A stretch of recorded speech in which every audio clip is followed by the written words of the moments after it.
around the time that I'm going to get sworn in as the 63rd governor, is around the same time that the legislature goes back to work. And so our fingerprints will be on this next legislative session, and our inputs will be heard in how the legislature will move in this next legislative session. You did the unthinkable at a time when election deniers had the nation scratching their head. Is this where we are? What do you attribute this to, this win, this historic win? Well, I think one of the things I'm really humbled by is I know the history of this state. That we are the state of Frederick Douglass and Harriet Tubman and Thurgood Marshall. But this is also a state that incarcerates more African-American young boys than anywhere else in this country between the ages of 18 and 25. Number two is Mississippi. That this is a state that is the original birthplace of redlining. And so I'm very, very aware of the history of the state. But one of the things that's really, really powerful about the win last night is if you look at the win, and if you look at the margin of the win, and you look at not just that we won, but how we won, it was the broadest coalition of voters that this state has seen in one of its elections in decades, right? Where we won Democrats, we won over one independents, and we took a good chunk of Republicans as well. That this was a time that the state of Maryland collectively said, we are going to move fast. We are going to be bold. And they believed that the son of an immigrant and the graduate of a two-year college, and a person who was raised by a single mom, and a person who was an Army combat veteran who had never held elected office before, but they believed in the vision that we were laying out. And so I'm very, very excited and humbled. You know the history of the state of Maryland. But let's talk about Baltimore too, the city that you live in, the city that you reside in, the city that as a young person in the community in which you live, they told you couldn't frequent there because of racism, and now you live there. But let's talk about Baltimore City. You talked about Maryland could not be a thriving Maryland if you didn't focus on Baltimore City. That's right. What is the focus? I'm a Baltimore native. I'm born and bred.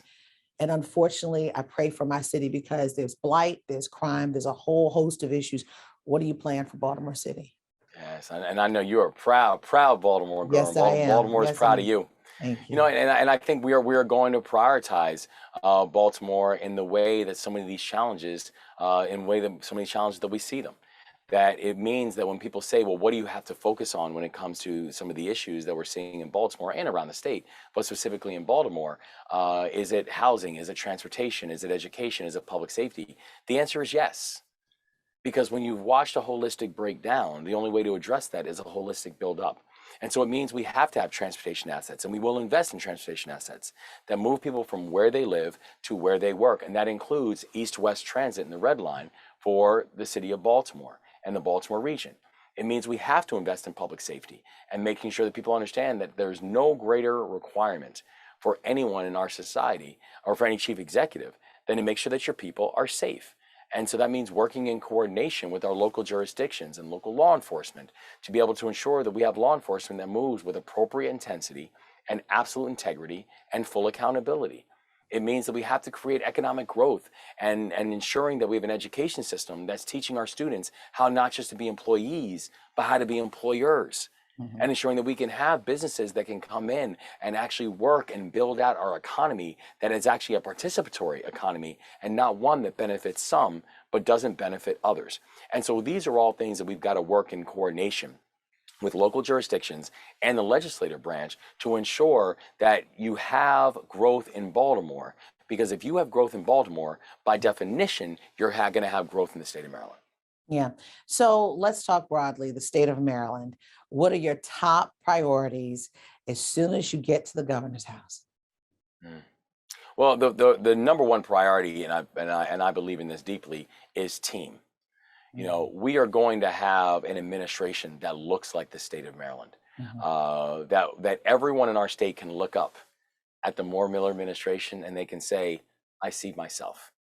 And that matters. We're also going to have the most hard-charging and competent and transparent administration that this state has ever seen. So you've got to make sure that we're building the right team, which we will.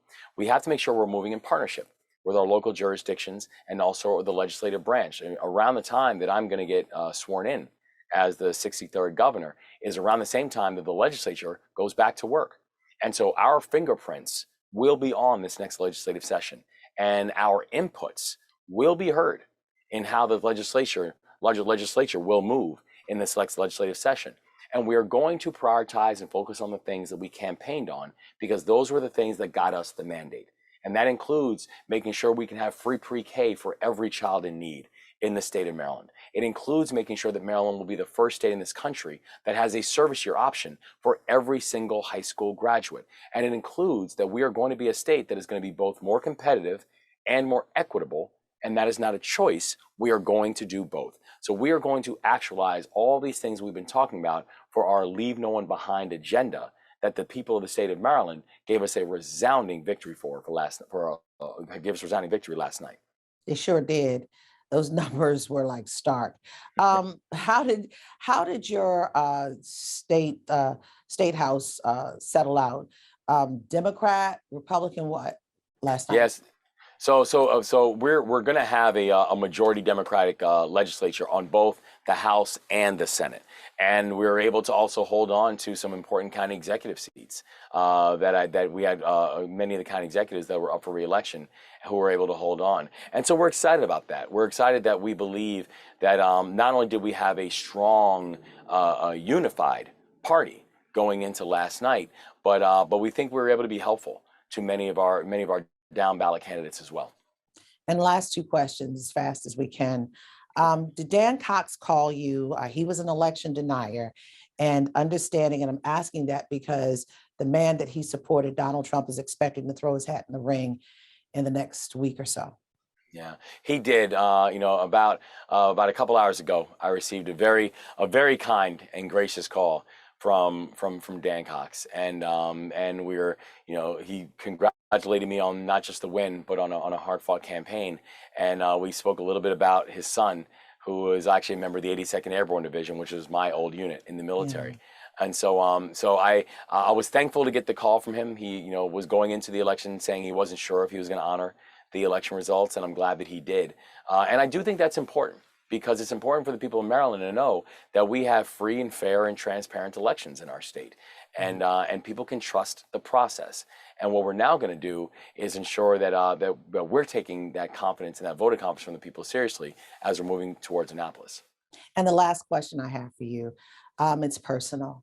And one of the things that has gravitated me to you, it's not because you're a friend of Oprah, it's not just because you're a patriot in the 82nd Airborne, it's because of how you were brought up, the strength of your mother, and your rise, because you were one of those children who could have been discounted.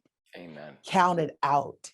I mean, just the idea of how she made you didn't want to read, and look at you, you're a celebrated author. I mean, and she got to you by giving you sports books to read, sports magazines. And look at you, you've made history. You're Maryland's first Black governor, and you're the third Black governor in this nation. Personally, talk to me about this moment for you. It's humbling.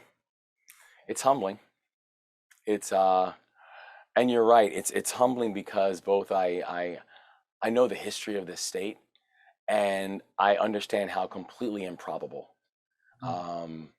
this journey is.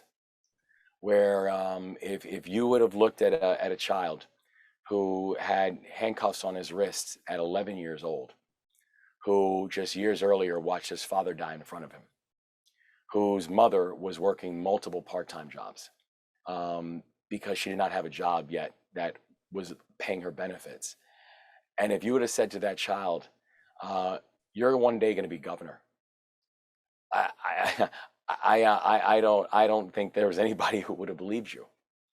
And I think the thing that's just very humbling about this is I don't want our stories to be exceptions. I want us to see all of our children with a hope and with an optimism about what they can actually accomplish and what they can get done. Instead of looking at our kids as threats, instead of looking at our kids as problems that somehow have to be solved, or as looking at our children and our children of color as children that have to be saved. I want us to understand and create pathways where we're not okay with creating exceptions, but we have to start creating rules, and we have to start fixing systems that can allow that to be real. So I'm humbled by the fact that there's going to be, there'll be a lot of 11-year-olds who are in situations like the ones I was in, who will look at their governor and will see themselves. And it's because the governor will look at them and I'll see myself in them. And that's how I plan on governing. Oh, you touched my heart with that. It's not about politics. It's not about party, but it's about humanity and people. And you just laid it out for me. I so appreciate you